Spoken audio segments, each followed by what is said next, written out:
सिर्फ 10 सेकेंड में एक्सेल में प्रॉफिट और लॉस निकालना सीखना चाहते हैं?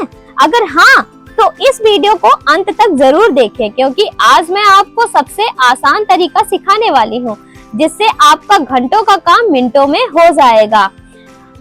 चाहे आप बिजनेस का स्टॉक बना रहे हो या एक्सेल में ये सारी चीजें रखना चाहते हैं, अगर आपको तुरंत ही प्रॉफिट या लॉस निकालना चाहते हैं तो यह वीडियो आपके लिए बहुत ही काम का होने वाला है। तो मेरा नाम रचना है और आप देख रहे हैं सॉफ्टवेयर कंप्यूटर इंस्टीट्यूट।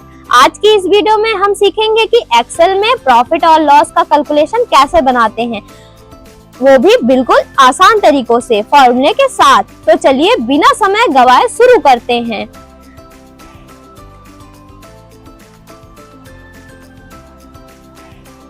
तो मान लीजिए मैंने कि ये फॉर्मूला बना के रखा है ऑलरेडी। कैसे? जैसे कि पहला stock management with profit versus loss लिखा है, ठीक है। यहाँ पे सीरियल नेम रखा है, आइटम नेम, आप आइटम नेम भी रख सकते हो, मैंने आइटम लिखा है। यहाँ पे परचेस, यानी परचेस हमने कितना किया है, अभी यहाँ पे अमाउंट लिखेंगे कि हमने क्या क्या परचेस किया, कितना रेट है, उसका क्या अमाउंट निकल के आता है। फिर यहाँ पे हम उसका सेल, यानी हम उसका सेल क्या करेंगे, सेल के लिए हम यहाँ पे क्या करेंगे, सेल लेंगे, ठीक है। यहाँ पे हम सेल की क्वांटिटी क्या कितना किए हैं, रेट उसका क्या पाया है और उसका टोटल अमाउंट क्या निकल के आता है। फिर यहाँ पे क्लोजिंग क्वांटिटी क्या बताएगा कि आपने अभी कितना परचेस मतलब कितना परचेस किया और कितना से मतलब जो आप परचेस किए हो और उसी से सेल आप कितना किए हो और कितनी अभी आपकी क्वांटिटी बाकी है, तो वो आपका क्वांटिटी निकाल के देगा, साथ में उसका अमाउंट निकाल के देगा। फिर लास्ट में आपको पता करना है कि प्रॉफिट और लॉस, यानी आपका प्रॉफिट अमाउंट में आ रहा है कि लॉस में आ रहा है। तो ये चीजें आज हम क्लियर करेंगे। तो चलिए स्टार्ट करते हैं। सबसे पहले फर्स्ट नंबर लिखेंगे, यहाँ पे सीरियल नेम, यहाँ पे सेकंड लिखेंगे, ठीक। इसको सिलेक्ट करेंगे और यहाँ से ड्रैग कर देंगे। ड्रैग किया। अब यहाँ पे हम आइटम लिखते हैं। आइटम में मान लीजिए हमने लिखा माउस, ठीक है, माउस लिखा। यहाँ पे हम उसकी क्वांटिटी लिखते हैं। हम क्वांटिटी लिखते हैं कि हमें मान लीजिए हमने लिया 20 माउस लिया, कितने में लिया है, 4500 रुपए में, ठीक है, 4500 रुपए में लिया और उसका टोटल अमाउंट। अब यहाँ पे टोटल अमाउंट के लिए हम फॉर्मूला लगाएंगे। तो मान लीजिए जैसे कि मुझे यहाँ पे फॉर्मूला कैसे लगाएंगे, सबसे पहले इक्वल करेंगे। इक्वल के लिए हम यहाँ पे क्वांटिटी लेंगे, पहले हम उसका क्वांटिटी लेंगे। क्वांटिटी किसके बेस पे करेंगे, मल्टीप्लाई करेंगे किससे, रेट के, ठीक है, और इंटर प्रेस कर देंगे। तो अभी आप देखोगे कि उसका टोटल अमाउंट निकल के आ जाता है। अब यही चीज हम क्वांटिटी में करते हैं कि हमने अभी तो परचेस इतना किया है, माउस हमने परचेस किया 20 और इतना रेट का पड़ा और टोटल अमाउंट इतने का निकल के आता है उसका। फिर यहाँ पे हम क्वांटिटी, यानी हम कितने में सेल किए हैं। अभी मान लीजिए हमने सेल किया 19, ठीक है, 19 सेल किया और इस कितने में किया है, मान लीजिए हमने किया 5600 में और 5600 में किया, टोटल उसका अमाउंट क्या निकल के आता है। तो इसके लिए भी हम टोटल अमाउंट के लिए क्या करेंगे, फॉर्मूला लगाएंगे, इक्वल करेंगे, ठीक है। यहाँ पे हम क्या करेंगे, सबसे पहले हमें उसकी क्वांटिटी लिखनी है। तो हम यहाँ पे उसकी क्वांटिटी लेते हैं, ठीक है, इतना क्वांटिटी लिया और मल्टीप्लाई किससे किया, इससे किया और इंटर प्रेस कर दिया। अभी आप देखोगे कि उसका अमाउंट निकल के आ जाता है। अब आता है क्लोजिंग स्टॉक, ठीक है। क्लोजिंग स्टॉक का अभी तो ये परचेस का हुआ और सेल का हुआ, अब इसका क्लोजिंग स्टॉक निकल के कैसे आता है। क्लोजिंग स्टॉक हम निकालेंगे किससे, क्वांटिटी, यानी क्वांटिटी किसके क्वांटिटी से, परचेस क्वांटिटी से सेल की क्वांटिटी से क्या करना है, माइनस करना है, तब जाके हमारा क्या निकल के आएगा, क्लोजिंग का क्वांटिटी निकल के आएगा। तो इसके लिए इक्वल करेंगे। यहाँ पे हम क्या करते हैं, परचेस के क्वांटिटी को लेते हैं, माइनस करते हैं किससे, माइनस करते हैं हम सेल क्वांटिटी से यहाँ पे और इंटर प्रेस कर देते हैं। तो अभी आप देखोगे कि अभी हमने परचेस किया था कितना, 20, ठीक है, मैंने सेल कितना किया, 19, तो अभी कितना उसकी क्वांटिटी बच रही है, 1 बच रही है। तो इस तरह आप उसकी क्वांटिटी निकाल सकते हो।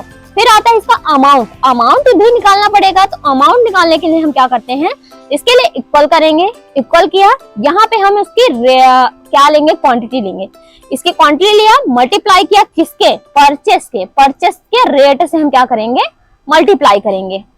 परचेस के रेट से हमने क्या किया, मल्टीप्लाई किया और इंटर प्रेस कर दिया। तो अभी उसका अमाउंट भी निकल के आ गया। लेकिन यहीं पे अब हम क्या करेंगे, प्रॉफिट और लॉस करेंगे। यानी अभी तो हमने इतना सेल किया हमने ये अभी इतना सेल किया है, अभी हमने ये सेल किया है। लेकिन यहीं पे हम क्या करेंगे, प्रॉफिट और लॉस पता करने के लिए कि हमारा प्रॉफिट हो रहा है कि लॉस हो रहा है, तो इसके लिए भी हम फॉर्मूला लगाते हैं। आइए फॉर्मूला लगाना स्टार्ट करते हैं। तो इसके लिए क्या करेंगे, सबसे पहले इक्वल करेंगे। इक्वल करने के बाद हम क्या करेंगे, यहाँ पे हमें स्टॉक अमाउंट लेना है, तो हमने स्टॉक अमाउंट लिया, ठीक है। प्लस किया, किससे प्लस करना है हमें, प्लस करना है हमें सेल अमाउंट से, सेल के अमाउंट से हम प्लस करेंगे। और माइनस करना है किससे, परचेस अमाउंट से, यानी हमने खरीदा कितना है और बेचा कितना है उससे हम क्या करेंगे, माइनस करेंगे। तो यहाँ पे हमने क्या किया, माइनस कर दिया। अभी आप देखोगे कि हमने क्लोजिंग स्टॉक लिया अमाउंट से, ठीक है। फिर यहाँ पे हम प्लस करेंगे किससे, सेल अमाउंट से, यानी हमने इतना सेल अमाउंट किया है और यहाँ से अभी हमने कितना परचेस किया था वो उससे क्या करेंगे, माइनस कर देंगे और इंटर प्लस कर देंगे। तो अभी आप देखोगे कि उसका क्या निकल गया, आ गया प्रॉफिट। अगर लॉस होगा तो माइनस में जाएगा और प्रॉफिट होगा। तो अभी एग्जांपल के लिए हम समझ लेते हैं। मान लीजिए हमने यहाँ पे किया कीबोर्ड, ठीक है, कीबोर्ड किया। यहाँ पे हम कीबोर्ड लेते हैं कितना, मान लीजिए 30 लिया, ठीक है। और यहाँ पे हम लेते हैं कीबोर्ड 30 6,000 में या 5,000 में, ठीक है। 5,000 में लिया मैंने और उसका टोटल अमाउंट क्या निकल के आता है। अभी यहाँ पे क्यों नहीं दे रहा, क्योंकि हमने यहाँ पे जो भी लिखा था यहाँ पे हम क्या कर देंगे, ड्रैग कर देंगे, तो वो सब में क्या हो जाएगा, फॉर्मूला लग जाएगा, तो हमें लगाने की जरूरत नहीं पड़ेगी। ऐसे ही हम यहाँ पे सेल के अमाउंट में भी ऐसे ड्रैग कर देते हैं। सब में आप ऐसे ही फॉर्मूला लगा के ड्रैग कर दोगे तो ऑलरेडी सब में क्या हो जाएगा, सब में क्या हो जाएगा, आ जाएगा। आपको बार बार लिखने की या फिर फॉर्मूला लगाने की जरूरत नहीं पड़ेगी। तो इसलिए आप सब में ऐसे ड्रैग कर लेना, सब में क्या हो जाएगा, मतलब फॉर्मूला लग जाएंगे ऑलरेडी। तो ये हमने इतना कर लिया। अब यहाँ पे मान लीजिए हमने इतना किया, ठीक है। कीबोर्ड लिया 30 और मतलब लिया है 5,000 में, ठीक है। अब यहाँ पे हम बेचते कितने के हैं, मान लीजिए हमने बेचा 25, ठीक है। 25 बेचा, कितने में बेचा, अब ये भी तो होता है कितने में बेचा हमने। तो मान लीजिए हमें हुआ 4500 का है, नॉर्मली हमें 4500 का। तो अभी आप देखोगे कि ये माइनस में आ गया, क्यों, क्योंकि हमारा लॉस में गया, क्योंकि हमने लिया 5,000 का लेकिन बेचा कितने में, अभी 4500 का। तो इसके लिए आप ऐसे कर सकते हो, ठीक है। फिर मान लीजिए मैंने किया मॉनिटर, ठीक है।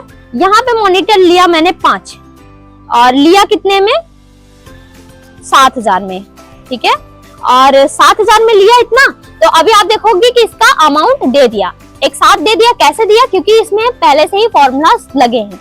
और मैंने परचेस यानी इतना लिया और सेल कितना किया, मान लीजिए मैंने किया सेल 5 का 5, ठीक है। मैंने सेल किया 5 और इसमें अभी माइनस का क्यों दे रहा है, क्योंकि यहाँ पे हमने अभी सेल रेट नहीं बताया कि रेट कितना मैंने उसको सेल करके दिया है।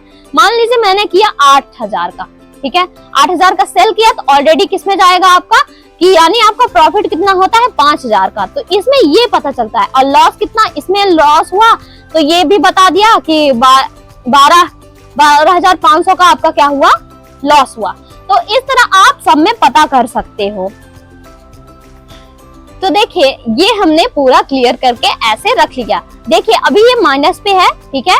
जो माइनस पे है तो वो हमारा लॉस पे होता है, जो नॉर्मल है तो वो हमारा क्या है, प्रॉफिट में है। लेकिन यही हमें कंडीशन फॉर्मेट यानी फॉर्मेटिंग करके हाईलाइट करके लगाना हो तो हम क्या करेंगे। तो आइए हम ये भी सिखाते हैं। सबसे पहले हम डेटा को क्या करेंगे, सिलेक्ट करके, डेटा को हमने सिलेक्ट किया, ठीक है। यहाँ पे हम क्या करते हैं, बॉर्डर लगाते हैं। ऑल बॉर्डर पे जाके ऑल बॉर्डर कर लेते हैं। इतना हमने बॉर्डर लगाया। अब यहाँ पे मुझे हाईलाइट करना है, यानी जो लॉस पे होगा तो उसमें हमें हाईलाइट करना है। तो इसको हम सेल को पहले सिलेक्ट करेंगे। सिलेक्ट करने के बाद यहाँ पे कंडीशन फॉर्मेटिंग है, इस पे जाएंगे, यहाँ पे हाईलाइट टू कंटेंट में जाएंगे, यहाँ पे टेक्स्ट द कंटेंट में जाएंगे, यहाँ पे क्लिक करेंगे। यहाँ पे माइनस, केवल हमें माइनस का चिन्ह लगाना है, माइनस का चिन्ह लगाएं। और यहाँ से आप कलर भी देख सकते हो कि आप किस कलर पे रखना चाहते हो। तो हमने रेड रखा है और ओके कर दिया है। तो अभी आप देखोगे कि जो हमारा माइनस पे है तो वो क्या रहेगा, रेड पे रहेगा, यानी हमारा लॉस पे रहेगा, ठीक है। तो ये हमारा लॉस का क्या होगा, पता चल गया कि इसमें हमारा क्या है, लॉस है। तो आप इस तरह इसको हाईलाइट कर सकते हो। तो दोस्तों आज हमने सीखा कि एक्सेल में प्रॉफिट और लॉस कैलकुलेशन कैसे बनाते हैं। अगर आपको यह वीडियो पसंद आया हो तो इसे लाइक करें और अपने दोस्तों के साथ शेयर जरूर करें। और अगर आप एक्सेल को शुरू से एडवांस तक सीखना चाहते हैं तो हमारे चैनल को सॉफ्टवेयर कंप्यूटर इंस्टीट्यूट को सब्सक्राइब करना ना भूलें। मिलते हैं आपको एक नई एक्सेल ट्रिक के साथ, तब तक के लिए धन्यवाद, बाय बाय।